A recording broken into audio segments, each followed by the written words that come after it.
Hey, what is up guys? It is Samool back again with another Honkai Star Rail video for you guys today. And today I wanted to talk very briefly about all of the dailies and weeklies you should be doing on your account. Now, if you guys don't see any of these dailies or weeklies, keep in mind these will unlock after account level 13 and after completing some of the main story quests. So you just have to progress more and you will also unlock these dailies and weeklies. Dailies will reset at 4 a.m. server time. If you guys don't know what that is, you guys should look up your server and what time it is in your time zone, but it'll be 4 a.m. on your server time.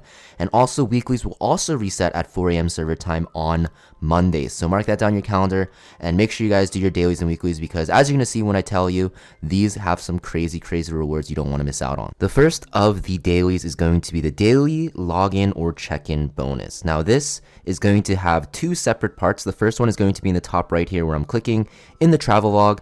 You'll see that there will be a check-in bonus if there is one running. I actually completed all of my check-ins for 7 days, so actually I do not have a check-in or login bonus right now. But if you guys are new to the game or you guys haven't completed the daily check-in, you should see it right above Selly's banner over here. There's also a second check-in event that most people don't really know about. Now this check-in event is going to be on your browser, and the way you access this is going to be in the link down below in the description box and in the comment section. But basically you want to log into this every day after you connect your account and just click the rewards on the day that you are on to claim your rewards. You can get some Stellar Jade. You can also get materials to upgrade your light cones, making this a very good check-in event. Definitely recommend doing this. Not recommend, you guys should do this every day because it is so easy. You literally just log in and just click one button. You don't even have to claim it right away. It'll come to your mailbox and you can just claim it whenever. Another daily that you guys are going to want to do, which will be a huge source of your account EXP. It is the main source of your account EXP, especially once you start running out of quests and content to do. Once you progress very far, you want to do this daily training. So the way you access this is going to be at the top right here. You want to click on this button, the fourth one, and go to the middle tab and you'll see these daily training missions. Now basically all you have to do is reach 500 points. For every 100 points you'll get 260 EXP. I think this scales with your level, and also Stellar Jade, and also stuff to actually enhance your team comp with or your equipment with as well. Now it doesn't matter which of these you do, these don't give you EXP at the bottom here. You just need to do any single one of them. They will change every single day and get to 500 points, so you get the maximum rewards. You really want to make sure you do this every single day at the very least. There's one thing that I recommend doing every day is to make sure that you do your daily training, because this will net you so much EXP in the long run. And if you don't do this every day, once the new content comes out, you will be pretty behind, so you want to make sure you at least do this daily training. Also guys, alongside this, you're going to see in the third tab here, you're going to see where you can spend your Trailblaze power. Now you definitely want to make sure you spend these because of the fact that you don't want this to cap. Now the reason why you don't want this to cap is because obviously if it caps, you're not generating any, which is very bad. And this is going to be the source of, like I said, more account EXP or Trailblaze EXP, but also very important mats and equipment. Now where I recommend spending it is going to vary depending on your account progression. Early on, obviously you want to spend it on the early Calyx, the golden ones, because it's the only option you have. But later on, I definitely recommend getting some ascension materials over gear because of the fact that this gear will get easily replaced once you hit Trailblaze level 40.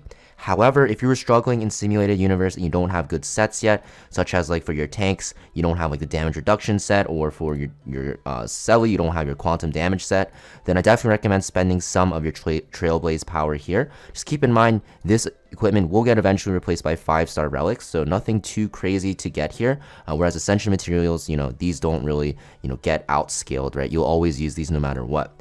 Like I said, only use this for gear if you are struggling to beat content. For me, I beat everything, so I'm not going to really invest into gear anymore. So I'm most likely going to get some mats because it's more beneficial in the long run. But for everyone else that's gearing up still, relics are very good to get as well. Just make sure you don't cap your power, and also make sure you do not use your fuel. You want to make sure you save this fuel for later on, because once you hit level 40 and level 50, you will start to unlock the harder relic missions where you can actually get the 5-star gear. So you want to save your fuel for that for sure. And you only want to use Stellar Jade if you are not free to play. If you are spending money on the game and you are, getting a decent amount of Stellar Jade by spending, definitely want to use this every single day. However many exchanges you want is up to you, just to progress your account even further and get to higher levels, so you can actually get to level 40 faster to start unlocking that level 5 relic farm. Last but not least guys, the last thing you want to do every single day is actually send your characters on assignments. So if you press escape, if you're playing on PC and go to assignments here at the top right, you're going to see that there are going to be 4 different different, assignments that you can send depending on your level. For me, it is 4 because of my level right now. I'm level 37. And basically, you just want to send them on to missions where you'll get, mats that you need. And also for what I recommend is the sparse either to actually get light cone EXP. This is very, very important because light cones are pretty hard to level. And, even the character EXP is nice as well, although this doesn't really matter as much once you start, playing a lot and farming a lot, because you can actually farm EXP from mobs. But I definitely recommend, trying to get the mats. The mats are very nice as well, even though these are also farmable. But just do some sort of this so you're always, getting rewards, and just claim it as often as you can. The shorter assignments will net you more rewards in the long run if you actually claim it every 4 hours or 8 hours. The longer ones will give you at one time a lot of rewards, but it is not going to actually give you more rewards over time. It'll actually give you less. It is more for convenience to do it for a longer period of time, so you don't actually have to check back as often. Whatever you want to do is up to you and how often you play the game. Just make sure you do some sort of assignment. Now for your weeklies, guys. So these weeklies are also very important to do. Like I said, they do reset at 4 a.m. server time on Mondays every single week, depending on what region you're in. And there's basically only going to be 2 weeklies that you really want to focus on, but these are extremely, extremely important to do. The first one I'm going to talk about is Simulated Universe. So Simulated Universe, made a video on how to actually progress through this very, very easily. If you guys are interested, check out my Simulated Universe guide. And basically what you do is, if you don't know where it is in the Master Control Center of the Herda Space Station. You can actually teleport here. And what you actually want to do is make sure that you actually clear out all the points. It doesn't matter how far you can get. Just make sure you farm all of this. If you are stuck on a world, just spam the world below it or an easier world, and make sure you actually get these points, because these tracks of destiny will be very, very important later on for your traces on your units. Also, guys, if you guys are wondering whenever gearing your units with relics what these pieces of gear in the center are, these pieces are also going to be from the Simulated Universe. And the way you farm this is going to be from using Immersifiers, which are given to you every single week. Immersifiers here will be shown in the Simulated Universe tab, and with the weekly points, you want to make sure that you actually spend these if they're about to cap. I get 4 every single week. It'll depend how many you get depending on your level. You can also spend Trailblaze power for this, but I don't really recommend it right now. You definitely want to use that on Ascension materials and stuff like that, because in the earlier worlds, it's not worth it, to be honest, especially because there's some other sets you want to get later on.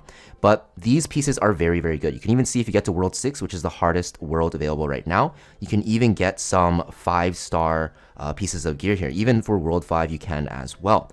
So you definitely want to make sure that you can actually, go to these World 5s and World 6s if you can, and try to use them in the Immersifiers there to make sure you get immersion rewards. If you're still on World 3 or World 4 as of the time of watching this video, try to make sure, or not try to make sure, but at least try to get to World 5 or World 6 first, so you can actually start using it there, because the rewards here are way better than World 4 and below, because as you can see, just 5 stars is always going to be better, because it'll just give you way, way better stats. You definitely want to make sure you use these and make sure you don't cap out. Now, while we're here, guys, there's also going to be one more weekly that you want to do here, and that is going to be, if you scroll down in the survival index, you'll see the Echo of War.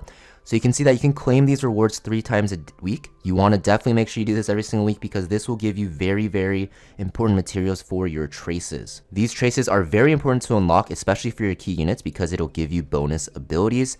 And the way you actually unlock these is going to be from the materials that you get from the Echo of War. So you definitely want to make sure that you farm these mats every single week, and make sure you farm the one that you have more units to actually use these materials for. For example, Japard, right, uses the ice one.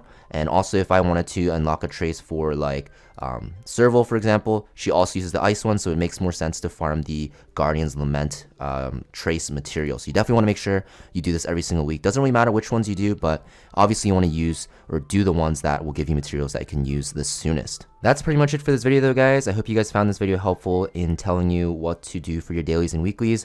Some people might say that I forgot a daily where you run around killing mobs to actually farm materials, but I personally think that that is an easy way to burn out of the game. It's not really worth it. If you want to do that, it's up to you to get more materials, but honestly, I think if you're a casual player, which most of you guys probably are, then it's not really worth your time. That being said, I hope you guys found this video helpful, and I'll see you guys next time. Peace.